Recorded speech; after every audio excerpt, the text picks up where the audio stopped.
अब देखिए, और उनकी हालत ये देख लीजिए कि जदयू को तो अब मुझे बताया गया उनको उम्मीदवार तक नहीं मिले। 2 दिन पहले उन्होंने निर्णय किया था कि वो चुनाव लड़ेंगे, उम्मीदवार नहीं मिलने के चक्कर में वो लोग चुनाव भी नहीं लड़ रहे हैं डर के मारे। मैं ये बच्चे चुनाव जीतकर पूरी यहाँ की यूनिवर्सिटी को सुधार देंगे ऐसी बात नहीं है, क्योंकि इनका तो एक लिमिटेशन है, लेकिन ये छात्रों की भावनाओं को, उनकी आकांक्षाओं को, उनके मांगों को उठाने में एक मजबूत आवाज बन सकते हैं। कितना सीट चाहिए ये मांगते हैं तो वो मिल जाता है, कितना विधायक लड़ेंगे ये मांगते हैं मिल जाता है, 42 विधायक होने के बावजूद हम ही खुद मुख्यमंत्री बने रहेंगे ये मांगते हैं वो मिल जाता है। लेकिन पटना यूनिवर्सिटी की जो छात्रों के, लोगों की, बिहार की जो एक भावना से जुड़ा हुआ सवाल है कि पटना यूनिवर्सिटी को सेंट्रल यूनिवर्सिटी बनाया जाए, ये मांग सिर्फ दिखावा करने के लिए उन्होंने मंच पर कहा। नमस्कार, हमारा नाम है समरीन और आपने देखना शुरू कर दिया है लाइव सिटीज। देखिए, आपको मालूम है कि पटना विश्वविद्यालय छात्र संघ का चुनाव होने जा रहा है, जिसको लेकर के अब खूब चर्चा हो रही है और लगातार आपको लाइव सिटीज भी ग्राउंड से दिखा रहा है। हम आपको दिखा रहे हैं कि पटना यूनिवर्सिटी का माहौल क्या है। हम आपको लगातार दिखा रहे हैं कि पटना यूनिवर्सिटी किसके रंग में रंगने जा रहा है, किसने माहौल बना दिया है और किसका दबदबा दिख रहा है, वो भी हम आपको लगातार दिखा रहे हैं। देखिए, आपको बता दें कि अभी अभी यहाँ पर जन स्वराज के सूत्रधार प्रशांत किशोर ने भी बड़ी प्रेस कॉन्फ्रेंस बुलाई थी और इस पीसी में जन स्वराज के सूत्रधार प्रशांत किशोर ने खुद बड़ा ऐलान कर दिया है। क्या कुछ कह रहे हैं जन स्वराज के सूत्रधार प्रशांत किशोर, सबसे पहले आप उनको सुनिए। छात्र विंग का है, जन स्वराज का छात्र विंग अभी औपचारिक इसका स्वरूप नहीं है, लेकिन इसको बनाने चलाने की जिम्मेवारी हमारे जो 4 साथी बगल में बैठे हुए हैं, अजय यादव जी हैं, ये लॉयर हैं और पटना विश्वविद्यालय के छात्रों की राजनीति करते रहे हैं। बगल में संजीव सरदार जी हैं, जो पहले एलजेपी से जुड़े रहे हैं, हालांकि ये बीएन कॉलेज से छात्र राजनीति लंबे समय तक इन्होंने किया है। इसके बगल में वही अपना परिचय आप लोग दोनों लोग अपना भी दीजिए।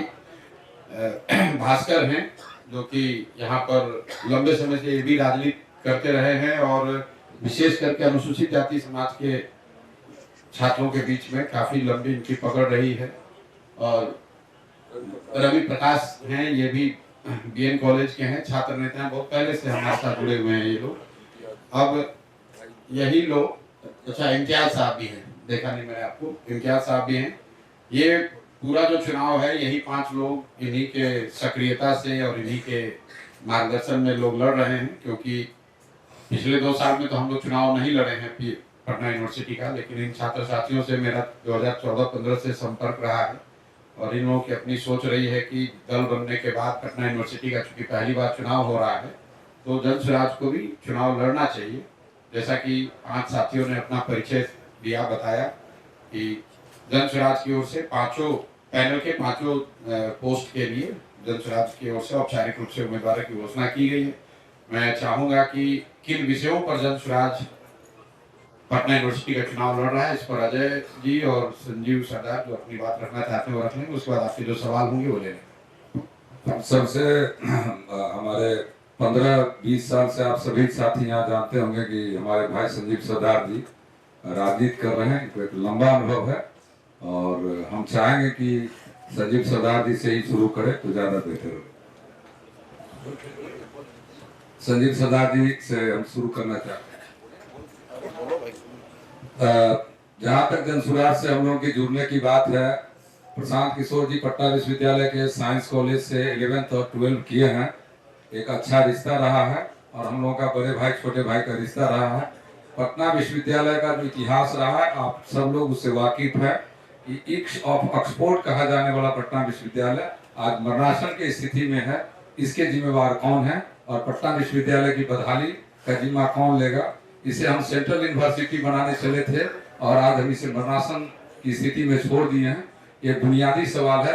आप सभी जानते होंगे कि कोटा में जो छात्र या हमारी बहनें आत्महत्या कर रही है, उसका वजह है कि पटना यूनिवर्सिटी में इंटरमीडिएट की पढ़ाई, चाहे साइंस का हो, आर्ट्स का हो, कॉमर्स का हो, जिसे खत्म करने के बाद आज आप कोटा देख रहे हैं, फिटजी देख रहे हैं, आकाश देख रहे हैं, फिजिक्स वाला तमाम जो आज किसी भी समाज के बच्चे, चाहे वो किसी वर्ग से आते हों, संभ्रांत वर्ग से आते हों, निम्न वर्ग से आते हों, 10th के बाद 11th और 12 के लिए उनके लिए बिहार में कोई अच्छा इंस्टीट्यूट नहीं है। एक अच्छा यूनिवर्सिटी था पटना विश्वविद्यालय, जिसमें छात्र से ज्यादा उनके माता पिता और ग्रामीण गौरवान्वित महसूस करते थे कि हमारा बेटा पटना साइंस कॉलेज में पढ़ रहा है, हमारा बेटा पटना कॉलेज में पढ़ रहा है, हमारा बेटा वाणिज्य कॉलेज में पढ़ रहा है, हमारा बेटा बीएन कॉलेज में पढ़ रहा है, हमारी बेटी पीडब्ल्यूसी में पढ़ रही है, हमारी बेटी मगध महिला में पढ़ रही है।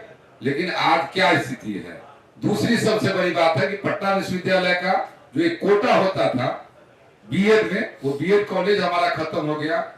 एलएलबी में हमारा कोटा होता था रिजर्वेशन पटना विश्वविद्यालय का, वो खत्म हो गया। हमारा एक इंजीनियरिंग कॉलेज था जिसे एनआईटी में कन्वर्ट कर दिया गया, एनआईटी बीटा में शिफ्ट हो गया। तो इंजीनियरिंग कॉलेज को हमको वापस कर देना चाहिए। पीएमसीएच के बारे में आप लोग सब जानते हैं। तो हमारा एमएड में रिजर्वेशन था। तो हम सभी तरह से हमारे पटना विश्वविद्यालय को कुचल, और सबसे ज्यादा दुर्भाग्यपूर्ण कि अगर किसी भी व्यक्ति का अगर सर कुचल दिया जाए, छत विक्षित कर दिया जाए, तो उसकी पहचान खत्म हो जाती है, उसका शिनाख्त करना। तो पटना विश्वविद्यालय को मेट्रो बनाने के नाम पर, एलएमटी बनाने के नाम पर और डबल डेकर बनाने के नाम पर आप सभी लोग पटना विश्वविद्यालय में जाके देख सकते हैं कि पटना विश्वविद्यालय को किस तरह से क्षतिग्रस्त कर दिया गया। पटना विश्वविद्यालय का जो एक धरोहर था, एक इतिहास था अशोक राजपथ का, वो सौंदर्य, वो गरिमा नष्ट नाबूद कर दिया गया। और हम लोग इसी शिक्षा के सवाल पर, पलायन के सवाल पर, कि हमारे बच्चे शिक्षा के लिए भी बाहर जाते हैं और रोजगार के लिए भी हमारे लोग बाहर जाते हैं, इन्हीं मुद्दों के लिए हम प्रशांत किशोर जी के साथ आए हैं। और हम चाहते हैं कि पटना विश्वविद्यालय से पुनः वह गौरव लौटा, राजनीति का गौरव लौटा, शिक्षा का गौरव लौटा, प्रशासनिक सेवा का गौरव लौटा। सब क्षेत्र में आप लोगों के सहयोग से, आप लोगों के सुझाव से हम चाहते हैं कि सभी पत्रकार जो हमारे भाई हैं, अभिभावक हैं प्रिंट और इलेक्ट्रॉनिक मीडिया के, वो इस बिहार के भविष्य के लिए आप अपना भी सहयोग दें और अपना भी आशीर्वाद दें। मैं इन्हीं शब्दों के साथ अपनी बात खत्म करता हूँ। अपने भाई संजीव सरदार जी से मैं आग्रह करता हूँ कि वो अपनी बात रखें। विद्यालय में होने वाला छात्र संघ चुनाव ये पूरे बिहार की दशा दिशा तय करेगी। आज पटना विश्वविद्यालय ही नहीं, पूरे बिहार के किसी विश्वविद्यालय में जाइए, सभी विश्वविद्यालय में गुणवत्तापूर्ण शिक्षा की घोर अभाव है। पटना विश्वविद्यालय जब हम लोग जिस समय आए थे उस समय की शिक्षा व्यवस्था और आज की शिक्षा व्यवस्था में क्या अंतर है? आप लोग भी पढ़े हैं पटना विश्वविद्यालय में, कई पत्रकार महोदय यहाँ बैठे हैं जो देखें कि पटना विश्वविद्यालय के छात्र हैं। आज कर्मचारियों की घोर अभाव है। आज कॉलेज में जाइए, छात्रावास में जाइए, हाउस कीपिंग से लेकर कर्मचारी कॉलेज तक नहीं है। जहां पर पहले जिस समय हम लोग पढ़ाई करने आए थे तो कॉलेज में कर्मचारी की संख्या 10-20 रखती थी, आज उस कॉलेज में 2 कर्मचारी के बदौलत पूरा कॉलेज चल रहा है। तो हम लोग जन सुराज की पहली मांग है कि अगर हम छात्र संघ चुनाव में जीत कर आए तो पहले बड़ी जन आंदोलन हम लोग को कर्मचारियों की भर्ती को लेकर होगा। जो पटना विश्वविद्यालय में कर्मचारी की घोर अभाव है, कर्मचारियों के अभाव के कारण आप सेमेस्टर सिस्टम लागू कर दिए। हमेशा छात्र जो है पढ़ाई से ज्यादा फॉर्म भरने पर ध्यान दे रहे हैं। आप जाइए कॉलेज में तो कर्मचारी कहेंगे कि पढ़ाई का कहाँ माहौल है, दिन भर तो हम लोग फार्म भरने में ही व्यस्त रहते हैं। तो सबसे बड़ा समस्या विश्वविद्यालय में कर्मचारियों का घोर अभाव, छात्रावास में मूलभूत की सुविधा की अभाव। आप पटना विश्वविद्यालय के किसी छात्रावास में चल जाइए, कोई सुविधा वहां नहीं है। नहीं तो हाउस कीपिंग मिलेगा, नहीं तो गार्ड मिलेगा, नहीं तो छात्रों के लिए मैगजीन मिलेगी, नहीं लाइब्रेरी की व्यवस्था है। आप चल जाइए साइंस डिपार्टमेंट में या साइंस कॉलेज हो या बीएन कॉलेज, किसी भी लैब में चल जाइए, सही सुचारू रूप से लैब की व्यवस्था नहीं है। जिस कॉलेज विश्वविद्यालय में सुचारू रूप से जहां लैब नहीं चल रहा है, उस विश्वविद्यालय में पढ़ने वाले छात्र से क्या आप आशा रखते हैं कि क्या वो डॉक्टर इंजीनियर बन सकता है? तो सबसे बड़ी समस्या, छोटी छोटी समस्या जो विश्वविद्यालय में है, जिस पर बिहार सरकार की कोई ध्यान नहीं है। तो इस मांग को लेकर, छात्रों के छोटी छोटी बुनियादी को मांग को लेकर जन सुराज अपना एक जन आंदोलन चलाएगी। तमाम चुनाव जीतने के बाद जितनी भी छोटी छोटी समस्या है इसको हम लोग पूरा करेंगे।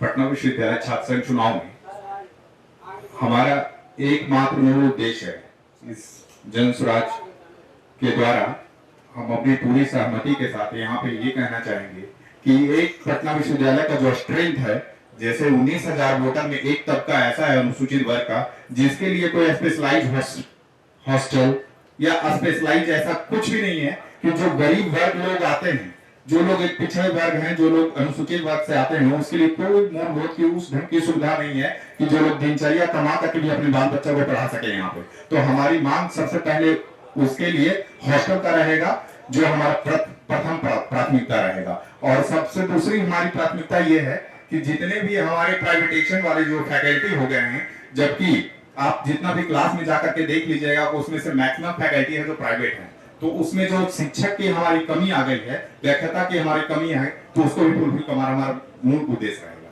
धन्यवाद।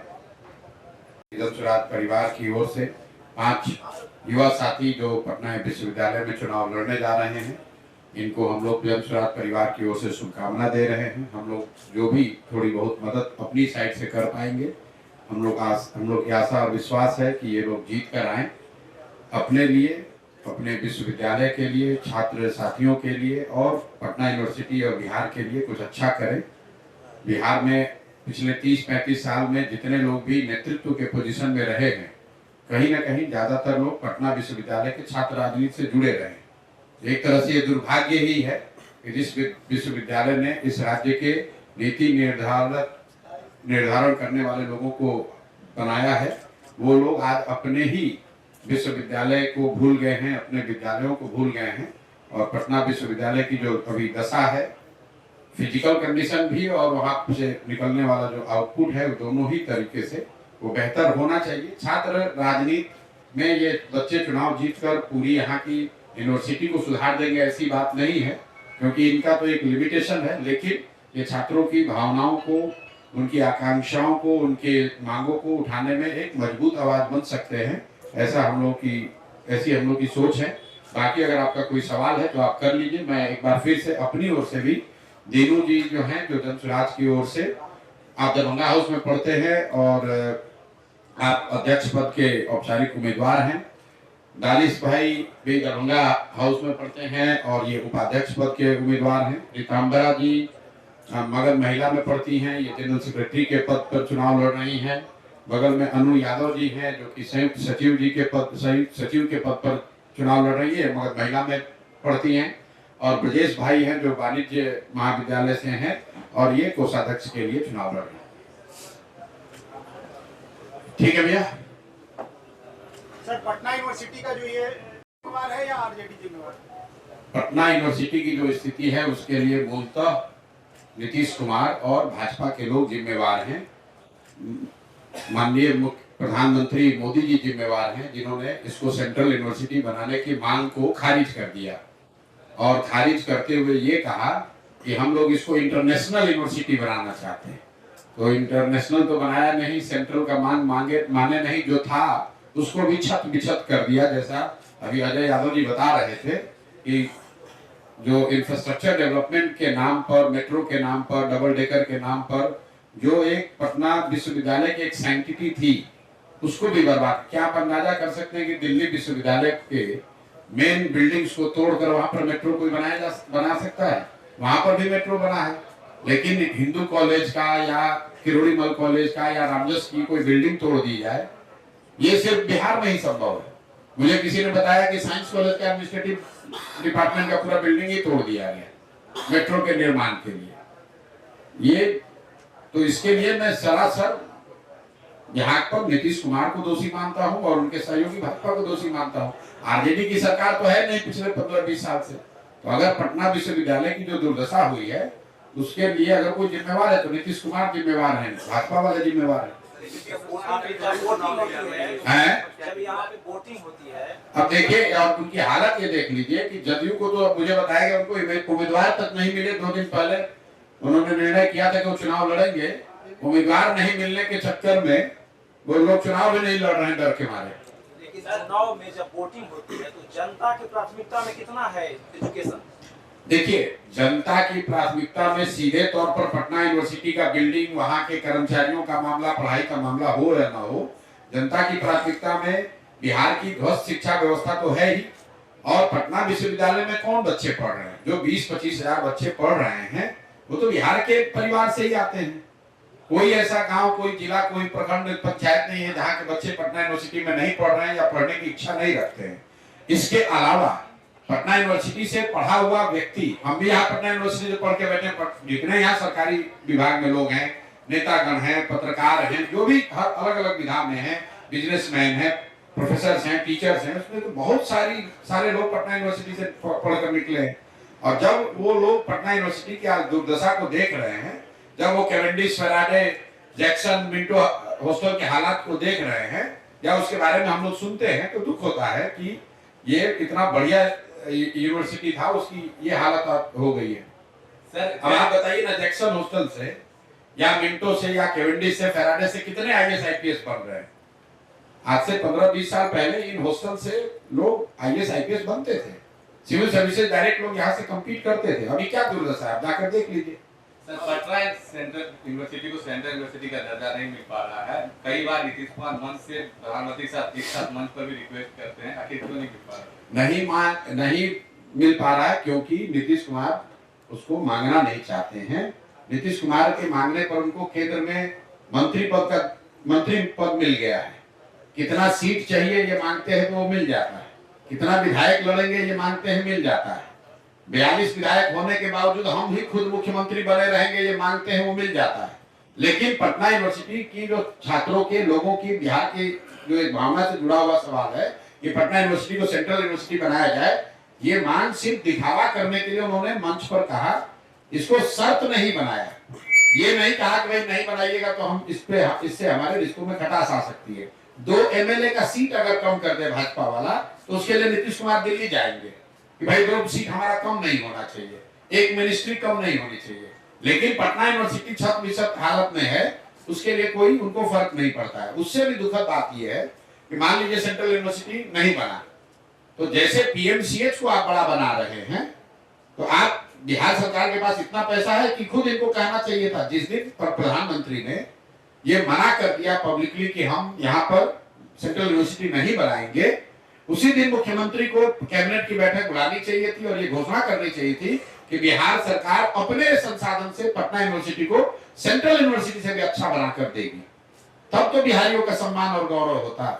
लोग बिहार, देखिए अभी एबीवीपी वाले यहाँ चुनाव लड़ रहे हैं, आप जरा पूछिए तो कि भाई तुम्हारी सरकार है दिल्ली में, किस मुंह से तुम चुनाव लड़ रहे हो एबीवीपी वाले लोग? जिस भाजपा के प्रधानमंत्री ने मंच से कह दिया कि सेंट्रल यूनिवर्सिटी का दर्जा नहीं देंगे, वो एबीवीपी पटना यूनिवर्सिटी में चुनाव किस मुद्दे पर लड़ रहे हैं? एनएसयूआई आए हैं चुनाव लड़ने। आप बताइए, अभी आज तेलंगाना में एक मुख्यमंत्री हैं, जुमा 2 साल पहले बने, रेवंत रेड्डी। इस आदमी ने कैमरे पर कहा कि बिहार के लोगों के डीएनए में मजदूरी करना लिखा है। ये लोग बिहारी जो है ये डीएनए मजदूरी करने के लिए पैदा हुए हैं, और एनएसयूआई आकर उन्हीं बिहार के युवाओं के बीच में वोट मांगेगा, और वोट मांगेगा तो लड़के उस पर रिएक्ट नहीं करेंगे, बिल्कुल करेंगे। नीतीश कुमार की मानसिकता क्या दर्शा रहा है? नीतीश कुमार की मानसिकता शिक्षा और शिक्षण संस्थाओं के प्रति उदासीनता है, वो दिखाता है।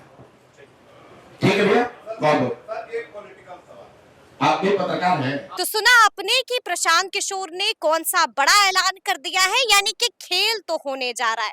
तो अब देखना होगा कि इस खेल में शय किसकी होती है और मात किसको मिलती है, ये तो अब आने वाला वक्त ही बताएगा। तो फिर ये पूरी वीडियो आपको कैसी लगी है कमेंट करके हमें जरूर बताइएगा। तो ऐसे तमाम अपडेट्स के लिए बिल्कुल ऐसे ही हमारे साथ बने रहिएगा और देखते रहिएगा लाइव सिटीज। बहुत शुक्रिया।